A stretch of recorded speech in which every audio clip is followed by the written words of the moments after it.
Hello, everyone, and welcome to Season 5 of the Sisters in Service podcast. You guys know me. I'm Kat Corchado, and I want all of you to understand that this podcast is a passion project born out of my own experiences as an Air Force veteran. I understand firsthand the unique challenges and triumphs that come with serving in the military and the transition to becoming a veteran. You know, this podcast is a tribute to all our people that serve, but not just the service member, our active duty people, our veterans, our military spouses, military brats, and of course, our veteran service organizations. This platform gives us an opportunity to share, learn, and grow together, acknowledging our shared experiences and providing support and encouragement to each other. Alongside this, most of you probably already know this, but I'm also doing the Why Not Wellness podcast. It's a little snippet, 15 minutes or less, but this is a space dedicated to helping everyone rediscover their fitness fabulosity. It's a journey towards feeling good in our bodies and embracing wellness. Because I believe that our health and wellness are the pillars upon which we build our lives, especially after service.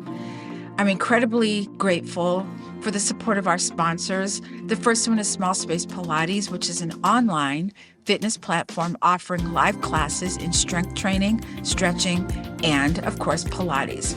These classes are designed to be accessible and effective no matter where you are in your fitness journey. The second sponsor is the My Sexy Business. They offer guidance and help you to own a business that doesn't own you. So let's get started with our first guest for our new season. Welcome, everyone, to the latest episode of Sisters in Service podcast. You know me. I'm the freaking fabulous Kat Corchado as your host. And today, my guest is PJ Glassey. He is a pioneer in the fitness industry who has integrated brain health into his unique approach to fitness. With a background in exercise science, PJ founded the X Gym in 1998, where he applies his multi-protocol concept. And don't worry, we're going to talk about all this. He's also the author of Cracking Your Calorie Code. We get to talk about calories. And the inventor of the Brain Type Test, a tool that optimizes fitness results by tailoring techniques to individual brain types. We'll also explore the profound impact of exercise on the brain, including its potential to combat Alzheimer's and dementia. Plus, wait for it, he's a military brat. Welcome, PJ. Thanks. Great to be here. Good to have you. So for anyone who's been listening to my podcast, because I also have another podcast, Why Not Wellness, where I talk about all the fitness stuff. But I've been, I won't say obsessed. What's less than obsessed? Highly interested with how movement really affects our brain, how everything we do and don't do affects our brain. But before we get there, PJ, tell me about being a military brat. Yeah. Where were you born?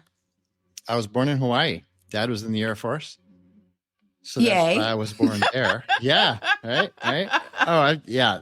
We're an Air Force family. My cousin was in the Air Force. His dad, my uncle, was in the Air Force. So, yeah, we're deep into the Air Force. But, so you have a huge background in your family of military. So military isn't just foreign to you. You're very familiar with it. Yeah. And USAA. Mm-hmm. Yeah, absolutely right. Right. So did you get to see other places, or did your dad get out fairly soon after you were born? Yeah, he did. So we didn't travel around a lot like a lot of other military brats, but it was military ideology and just philosophy was always part of my life, which was great. And he wanted to be a pilot, actually. So when he got in, they made an announcement to all the pilots in the room, potential pilots, that they had filled all the slots. And so they could either, so they could either be a navigator to still be on the airplane, because there were navigators back then. Right. Or something else that doesn't have to do with flying. And so he jumped on the navigator. But since the military, he has earned his private pilot license. So I flew a lot with him as a kid, including a couple times to Alaska, which takes 3 days to get there in a small plane. Oh my God. Yeah, super fun. And then I became a pilot. So I'm also a private pilot. Oh, Float nice. plane and wheel rated. So Very cool. We just love being in the air. I think what's interesting, what brought to mind when you told that story is when I was active duty, we would have sometimes celebrities would come on the base. And they would take them on whatever plane. My husband gets mad at me because I don't remember what they all are. It might have been an F-18, F-16. I don't know, you guys. It was a jet, okay? Yeah. And what made me mad was that the celebrity, you know the leather jackets the pilots would get? Yeah. Yeah, I wanted one of those jackets. I was like, why did they get one of those jackets? They never asked me to fly with them. I just thought it was, I felt like, I was dissed a little bit, but I get it. It wasn't just me, but that's very cool. So, PJ, how did you start your journey into fitness? Was it something in particular, or did you just always know that was your path in life? It wasn't, and I didn't always know. When I got into high school, I started to care about being the skinny kid, and I didn't want to be that skinny kid. So I started working out and got some muscle definition, and then I kind of got hooked. Then all through high school, still working out, in college working out, but I was a psych major in college to start because I really like helping people and, helping them work through things. And I've always been fascinated by the brain. And so then on my senior year in college, my passion was still physical exercise and fitness, but it was, of course, an interest. With psychology was an interest, but it wasn't a passion. So I decided that I would switch majors.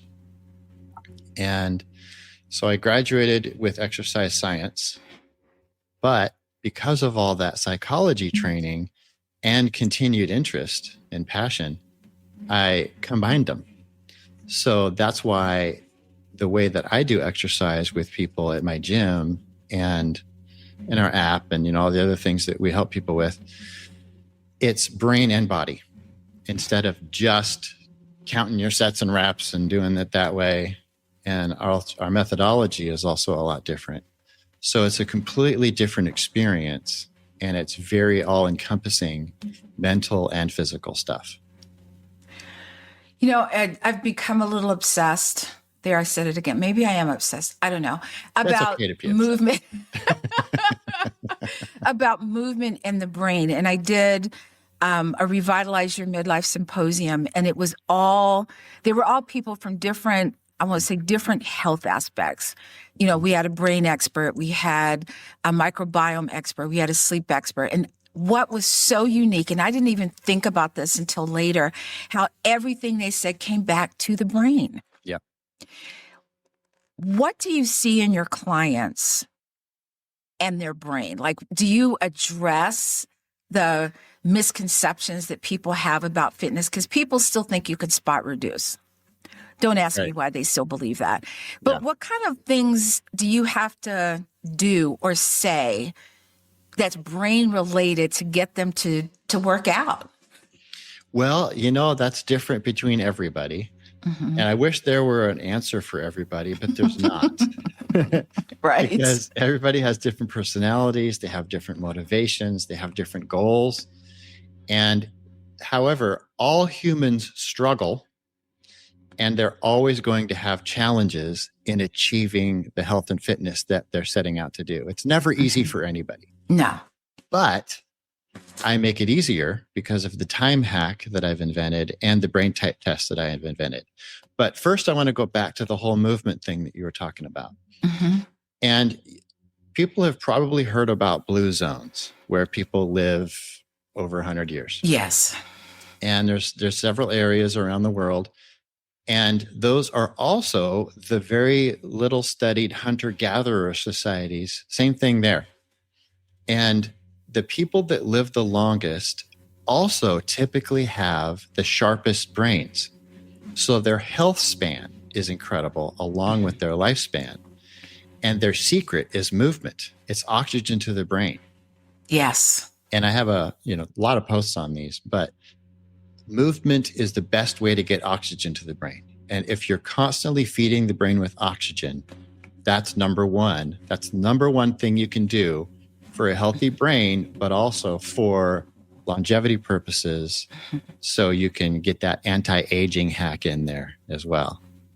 Absolutely. I'm so glad you said that, because sometimes I think when you say something over and over again and people tend to, oh, I've heard this before. And it's kind of like, remember your mom would say something to you over and over and over again. And then one other person would say the same thing and you got all excited and would come back and go, Mom, guess what such and such said? And you're like, and your mom's like, I've been trying to tell you that the whole time. Yeah. And of course, the Blue Zone, there was an article, not an article, it was a documentary, and it was a certain, I want to say Italy, but don't quote me on that. The average lifespan of anyone there was 102 years old. Yeah. And it's because they walked everywhere because it was narrow cobble streets and no one drove. Everyone walked. You walked after breakfast. You walked to the market. You walked after dinner. You walked to the place to have tea and coffee. And I was just fascinated by that. Yeah. So, PJ, how do you explain your multi-protocol concept, and how does it change your training approach to fitness? Mm-hmm. Well, it's hard to explain because it's completely new and it's not like anything else out there. I invented it over the years after I got my degree. The most valuable thing I got out of my exercise science degree was how to read research papers. So then I just devoured them. And I'll use the obsessive word that you used earlier because, and I'm still obsessed. And it's more like OCD. Yeah. But I'm a research nerd and I'm just constantly devouring research, and the research papers give me ideas of things to try. And so then I'm also an experimenter. And that's how I came up with the methodology. And the methods are mainly because my people needed to save time, because money is a renewable resource, but time isn't. Yes. And it's limited. And so if you can spend less time doing certain things, then you can spend more time doing other things. And when the Blue Zones, people are doing all that walking because that's part of their lifestyle and they value that. But that's not this. The Blue Zones aren't the same as the other zones in the other parts of the world. And the other zones have a lower lifespan for lots of reasons, but one of them, of course, being movement. And so in like this country, for instance, everybody's sitting around in front of a computer. So it's not a blue zone, it's a blue screen zone. They're staring into their monitors all day and their phones all day. And they're not moving, which is a big problem. But there's time hacks for that. I mean, we don't have to start walking everywhere like they do in the Blue Zone. We can do certain time hacks and condense our activity and get the same amount of oxygen to the brain, but in shorter spurts instead of spread throughout the day like they do in the Blue Zones. So it's not like we have to follow their formula. It's that we can have our own hacks. So that's why I came up with my 21-minute workout that's equivalent to about 3 hours of traditional training. And so people can get that oxygen in a big, huge concentrated dose instead of spread it out having to walk everywhere. So that's one of the hacks. So when you say multi-protocol, you're talking weight training, cardio, flexibility. Is that what you mean by multi-protocol? Well, it is that. So those are more like aspects. And it looks like strength training, but it does create heart rate spikes, and 5 or 6 of them per workout. So if you were to graph somebody's heart rate on a piece of paper, it would look like interval training. So even though they're doing strength training and getting all the benefits of strength training, because of those heart rate ups and downs, they're also getting good cardio. And at the gym, we also have group training, small group training. And we have Zardio class. We call them Zardio instead of cardio because it starts with an X, of course, for X-Gen, because we're OCD. And so obsession, I think, is going to be the theme of this today. Are you obsessed with fitness? Yeah, right. Yeah. No, but this is actually for people who aren't obsessed with fitness and don't want to be obsessed with fitness. They want to get in and out. They want to get it over with quickly, get all the benefits of it without having to spend all the time. Now, so those are the aspects. Now, the multi-method part of this and different protocols for the methods is the first one is slow motion, kind of like Tai Chi, but with resistance. And then the second one is stop motion. So instead of going 7 seconds smooth up and 7 seconds smooth down, it's stopping every inch or so. Yeah. And then the third one, is more like it's an acceleration up, but it's down 2 inches, up 1 inch, down 2, up 1. And those are 3 of the 7. They're all different, but they're all very controlled. And they all necessitate very focused concentration by the brain and coordination by the nerves. And so it's mindful movement. It's very intense because it's also time under tension, and you get to complete muscle fatigue at the end of every exercise, hence the heart rate spikes and the strength because of the fatigue.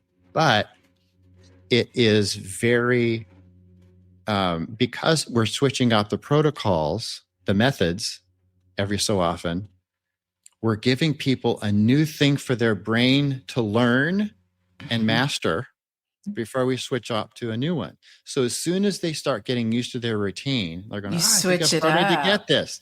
We pull that rug back out from under them. Ooh, that's mean. It is. But then not for their brain. And so then the learning curve starts all over. And which is great for the brain. Yes. And that's one of the things in my list for people that are trying to prevent or reverse dementia is learn something new. And every time you learn something new, the brain is just loving it. It feels hard. So mentally you might not be loving it, but the brain is just eating it up. Yes. Yeah. The brain loves new information, and I'm a lifelong learner. Yeah. Like if you mention something, I'll write it down and go, oh, I need to look that up a little bit, because I don't want to talk about something or hear something and go, I don't know what that is. What is that? And I may not be able to speak to it, but at least I know what it is.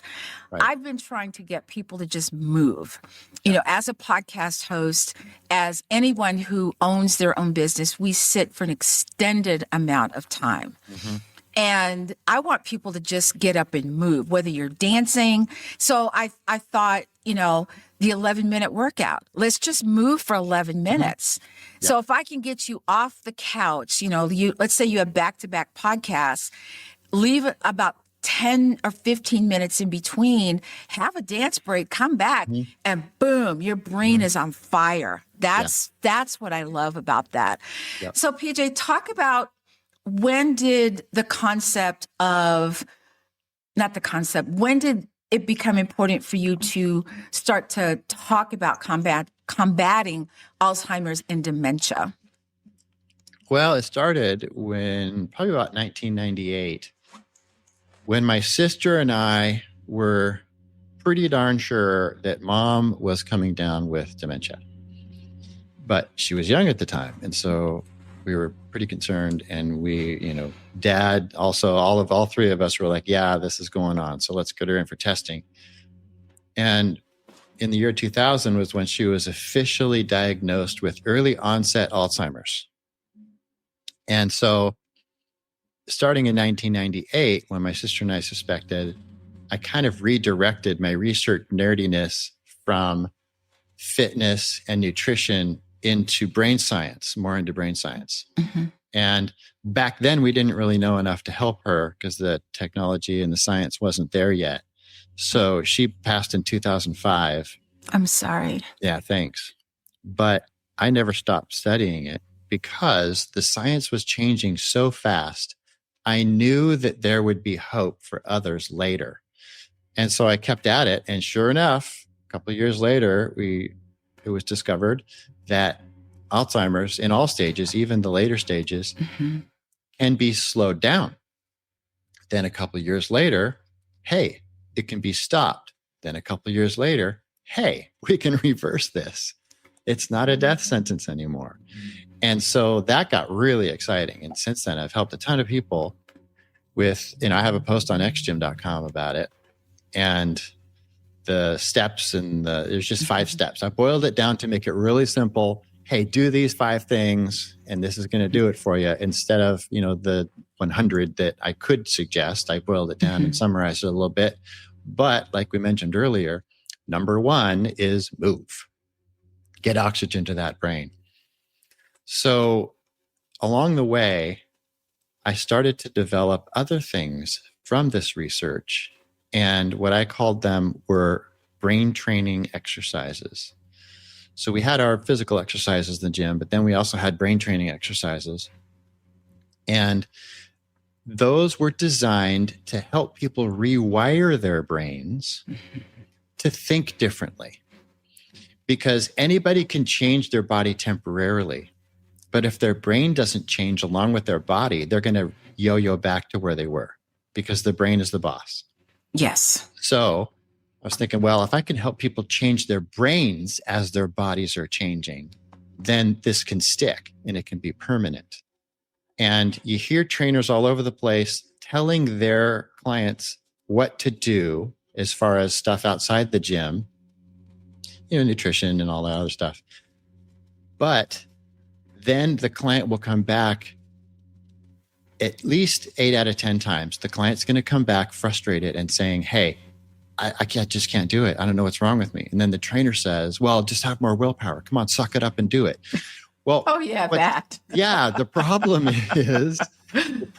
is what the trainer is telling them to do doesn't make sense to their unique brain wiring because we're all different. And so the trainer has found what works well for themselves, and they just mistakenly assume that's the way for everybody. Or the client doesn't want to do it. Yeah, they're not motivated. That's a whole other issue too. Yeah. And so then what the trainer needs to realize is, hey, this person thinks differently. There's an 80% chance that what you're telling them to do that you found it works for you isn't going to work for them. And so I developed these brain training techniques to help people, but I was kind of more like throwing them up against the wall to see what sticks. I would have kind of a good idea of what might work for this person, but a certain technique would work for Joe, great, but for Sally, it would just fall flat on its face. And so I'm thinking, well, they're just different brains. And so then over the next 5 years, I developed my brain type test to find out what their brain wiring is. It's just a quick 20-question test, but it determines which of the 16 brain types they are. And then once I have that, then I can give them more specific brain training techniques that will make sense to their wiring, because now I know their wiring. So now I'm telling Sam something else and Jennifer something else to do the same thing, for the same motivation or the same diet hack or the same cravings hack or whatever it is. It's different techniques because their brains are different. I think men and women process information differently. Yeah. And as in the fitness industry, and especially in Pilates, we always joke that we have to say the same thing 5 different ways. Yeah. and maybe one of those will stick. Yeah. I always try to, when I give my clients homework for Pilates, I ask them to remember how it felt. How does it feel? Don't remember, am I doing it right? Remember how it feels. So let me ask you this question. Are you saying that if I have been diagnosed with Alzheimer's, that let's say I'm not even exercising. I'm just a regular Joe, just doing or regular Joanne, excuse me, doing my thing. That if I start exercising, that maybe I could stop it in its tracks. Yes, it is possible. I love that. Yeah, it could at least be slowed down. Yes. It really depends on the person, because Alzheimer's is different from other forms of dementia, especially in that the Alzheimer's patients typically are more resistant to change. So they'll fight diet changes more than other forms of dementia, and they'll fight activity increase more than other forms of dementia. They still don't know why. And also, a lot of Alzheimer's, the majority of Alzheimer's patients they will refuse that they have dementia. And they'll get mad if you say it, or even the word, they get furious. But other forms of dementia, just normal age-related dementia that isn't Alzheimer's, those people joke about it. They'll say the word and they'll say, oh, I must have Alzheimer's and stuff like that. But it's really interesting how different it is for that particular case. And so it's harder to motivate them. And, a lot of it depends on what phase they're in, but the best way to do is to start slow. So if there's somebody at home that is starting to have this, don't say Alzheimer's and don't talk about dementia. Just say, hey, would you like let's go for a walk in the woods. We haven't done that for a really long time. And then see if you can get its activity with them. So you can't just tell them, hey, you got to start going to the gym. Right. That's not going to work.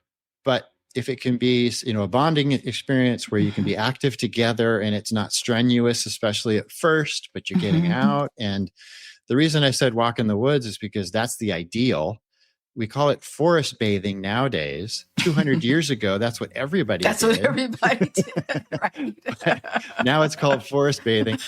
So then take them forest bathing and just walk around and get that fresh air and, the filtered UV from through the trees. And it's all that wonderful, awesome stuff. And that's going to be the best first step. And then it's doing it with them, getting them hooked. They'll never be able to do it alone anyways. So you might as well just get in the habit of doing it with them, and then working with the rest of your family and friends to also, do it with them, take shifts and things like this. Of course, I'm talking more about a later stage kind of a case, but in all stages, that's where you got to start. Let me ask you one question before we move on. Are you saying that a lot of people, are they resistant? How can I phrase this? So the people that you see who have Alzheimer's, were they resistant to change prior to the diagnosis and even more so after the diagnosis? Or is it the Alzheimer's that actually makes them resistant? It is that particular disease that makes them resistant. And so depending on when they get the diagnosis is when you might notice. So if the diagnosis comes later, in a later stage, then they will already be resistant. Got it. But if it's really early in an early stage, maybe they haven't gotten that way yet. So it's certainly easier to help people get into active habits before they become resistant. But it's still possible after. And it's almost like tricking them. It's like, because you're just, hey, let's just go for a walk kind of a thing, isn't it? So you don't tell them it's exercise. You don't tell them you've got to increase your activity. You don't tell them we've got to change the foods that you're eating. You just do it, and you do it with them. Yes. So then they're not being singled out. They're not being forced to do anything, because a little aspect of Alzheimer's is also kind of a oppositional defiant streak. Yes. So you just have to get around that by just gently doing things with them and introducing things slowly without talking about the changes. Right. My mom doesn't have Alzheimer's, but I kind of have to do it like that with her. There are certain things, if I tell her, like my husband does the cooking in our family, and I say that proudly because he's amazing at it. Yeah. And he'll say, did your mom eat this particular? I'm like, I don't know. He goes, I'll just put it in there. And if you don't tell her, she thinks it's the most wonderful thing ever. Yeah. But if you say, Mom, I'm putting this in there, say, oh, I don't think I like that. Yeah. PJ, Exactly. let's move on to talk a little bit about cracking your calorie code. Now, a lot of times, and I'm sure you've heard this, clients will see me out, I'll have an ice cream cone or something, and they'll say, you're not supposed to be eating that, And I think people get so caught up in the whole counting calories. Okay, honestly, I don't have time or the inclination to count every calorie that goes in my mouth. So Right. why was it important for you to write cracking your calorie code, and how does it help you as a trainer in your gym? Yeah. Well, I was telling people, sitting down and giving counseling, nutrition consultations, stuff like that over and over and over, and saying pretty much the same stuff, 80% the same thing, because it is pretty standardized. But the stuff that I tell people is very non-traditional, because I've done a lot of research myself in that as well. And things have changed a lot since the dietitian schools were created. Right.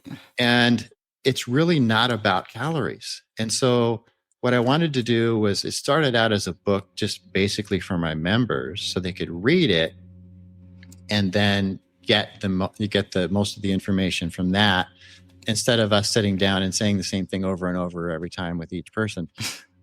But it's, things have changed since 2008, in that the paperback on Amazon is still great, but there's some updates. And so that's why the Kindle is on Amazon there.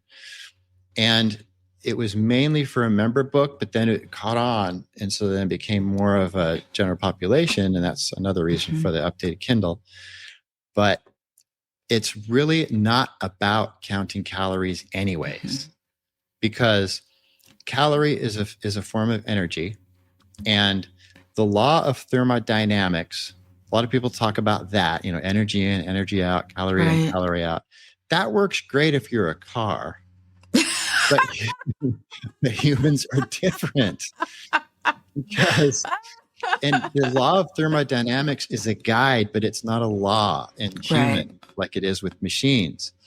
And we're different because of our genetics, because of our history, because of our current body composition, because of our mitochondrial density and fitness and health of those little mitochondria, but based on our muscle mass and all these factors. There are just so many factors. And even the choice of food can be different. So the way I explain this typically is, what do you think would happen? Well, let's just say my metabolic rate, daily metabolic calorie burn, is 3,000 calories. Okay. What do you think is going to happen if I eat 4,000 calories of Twinkies every day? Yeah, everybody knows what's going to happen. I'm going to get fatter, right? So now the same question, what do you think is going to happen if I eat 4,000 calories of broccoli every day? It's very, very different. Yes. Same amount of calories, different food. One's going to make me fatter. The other's going to make me leaner, even though I'm eating over my metabolic rate. Oh, yeah. So that's what the book's about. But it's also about brain training, because I was doing a lot of it even back then. And I hadn't come up with the brain type test yet, but it has really helped a lot of people with motivation and with cravings and, the speed bumps and the roadblocks and things that get in the way of them getting to their goals in health and fitness. I think one thing that's helped me is kind of, and I came upon this, and this is just me. Okay, I don't know about anybody else, but varying my calories throughout the week. Like I don't just stay like 2,000 calories. That's it. I just made up that. Don't quote me on that.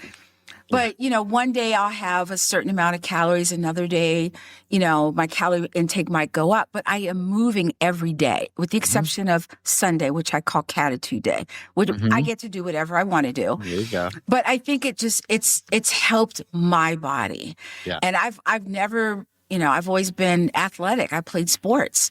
And I think, you have to figure it out. And sometimes that's what's hard. So PJ, if you looked at your whole book, what is the one thing that you could tell our audience that might be able to help them in their fitness journey or in their, their eating journey, what they eat, what they don't eat. Is there one thing that you could pick out and say, I would tell this to every one of my clients? Well, yeah. I mean, it's really more about the brain than the body. So your fitness success is going to be more about how you think than about what you do, because how your brain is wired is going to determine what you do. And it's going to determine your continued motivation. So it's hard to say one thing for everybody because everybody's so different. But my favorite brain training technique is the tapping technique. And people can just go to tapping.com to learn how to do that. That's probably the quickest way to get there. And that's more focused about emotions, how to get rid of negative emotions. But you can do the exact same technique for a craving, for a food craving. And so when people are having issues with a certain food, because food is more addictive than any drug you could take. And when people are really hooked into that, they need to short circuit that nerve pathway. And the quickest, easiest way to do that is through tapping. And the tapping technique is also on 80% of the brain type test results.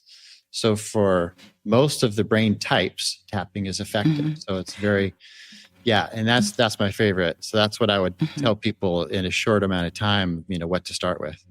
I've used tapping to reduce anxiety if I'm just kind of stressed out. I think tapping is amazing. It's one of several tools. Okay, lots of tools I have in my toolbox to help me. But, if the thing is, if you learn these things, you have to utilize them. They're just not going to say, come get me. I think you need this. And the other thing, I was going to tell you this statistic that I just heard about, 55% of Americans are all overeating high ultra processed foods. I was shocked by that number. Are you shocked by that? I think it's higher. It's amazing. Well, it's so easy and convenient and delicious. And that's why. But when people can change their brain wiring to get rid of those cravings, but also to increase their motivation to do more food prep for themselves. I've over the course of a week, I'm in my kitchen probably 3 hours a day or 3 hours a week. Which, isn't a ton of time, but that's 2.5 hours more than most people. And it's just it's a decision that I've made. And that's because that's who I am. And so it's about changing your identity. It's about who you are, who you think you are, and how you think of yourself and see yourself. And once people can change their identity along with their body, then they're stuck that way. They get the results they want, and it sticks for life because their body changed and their brain changed, including their identity. So now it's not hard anymore to eat certain things and move certain ways because their brain just says, well, that's just who I am. This is what I do now. I think it's important for people who are listening to this or just in general to start with baby steps. But we want to do the whole thing. As my husband says, we want to do all the things. We've never worked out. We've never eaten right. Now we want to work out 7 days a week. We want to eat all the right foods. And these are all lifestyle changes. And they're huge. And what happens after 7 days? You're like, oh, I can't do this. So don't sabotage yourself by thinking, oh, I'm just going to change everything. Change little steps at a time. PJ, one more question before we go. How does food play into inflammation in the body? And how does that inflammation, does it prevent us from thinking and working out and all this other stuff? Does it have that kind of a presence in our body? Absolutely. When you're low inflammation, you feel good and you want to move. When you're high inflammation, you feel crummy mentally and physically, and you don't want to move because movement hurts. And you don't want to do something that hurts. So to get inflammation down, the easiest way is, of course, through diet, starting with hydration.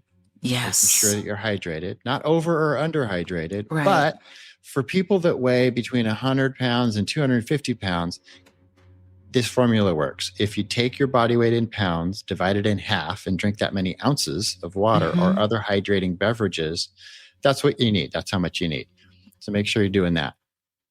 And then look into low inflammatory foods and the high inflammatory foods, and avoid the high inflammatory.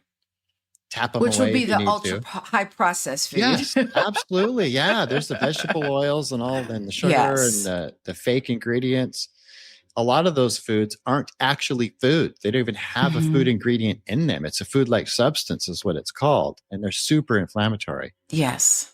And then go for the low inflammatory foods, the omega-3 fats and the coconut oil and all the really good fats and proteins and clean foods, because organic food is typically, by and large, going to be lower inflammatory, and the non-organic, a lot of it is going to be more high inflammatory just because of the glyphosate and all the other preservatives and stuff that's in it. Right. So yeah, it makes a huge difference. And I think for anyone listening, if you're not eating vegetables, don't get caught up in the, organic, non-organic. Just start eating veggies. Yeah. In fact, what's your take? I know I said that was the last question, but I lied. What is your take on, fresh food, fresh vegetables, fresh fruits they're getting more and more expensive and sometimes harder to get.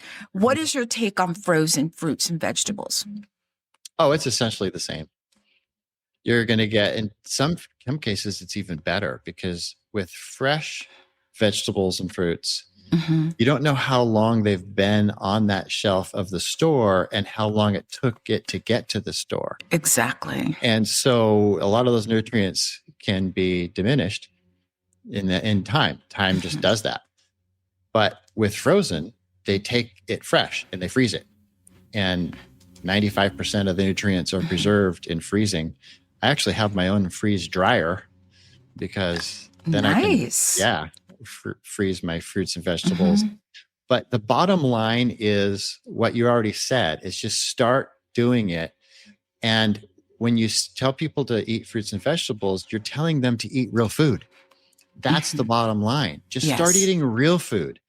And if the food doesn't have a label, it's because there's only one ingredient. It doesn't need a label.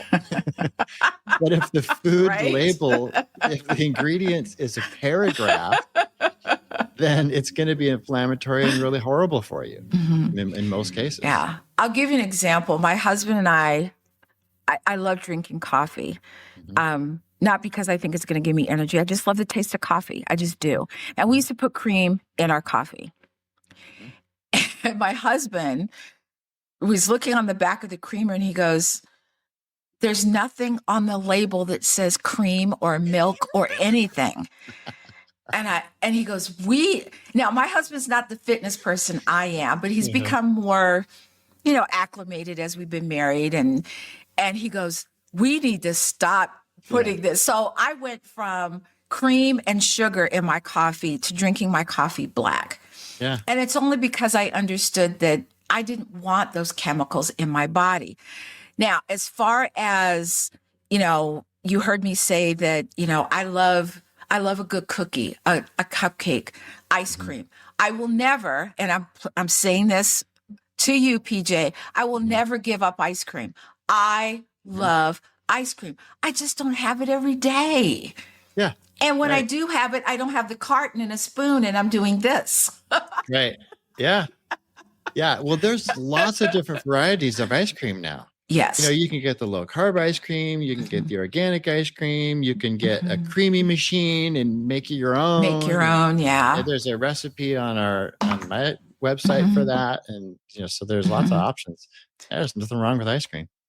Okay. I just thought I'd put that out there. Yeah. PJ, what's next for you in XGym? What do you have coming up? Well, we're continuing to develop our app. and make that better every day and adding new exercises to it. And then also continuing to develop the brain type test. Nothing ever stays the same at XGym because we're always doing experiments and studying the research. So we're constantly in a state of change. But our commitment is just to get better with the change. So we're always the best in those things. And yeah, just keep going and improving. Thank you, PJ, for being on the Sisters in Service podcast. You guys, he just said something about changing and keeping things different, trying things in little baby steps.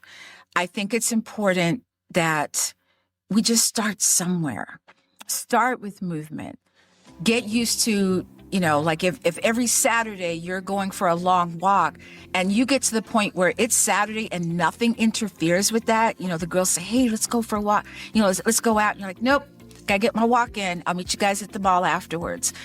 So I think it's just important to start understanding how everything you do affects your brain and everything you don't do affects your brain.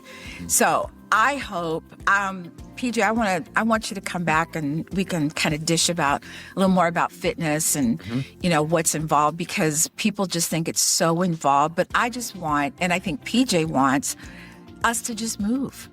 Just move. So PJ, thank you so much for being here. Everyone else, what I'm going to say, please stay safe, take care of each other. Until next time, and please remember, it is never too late to start your impossible.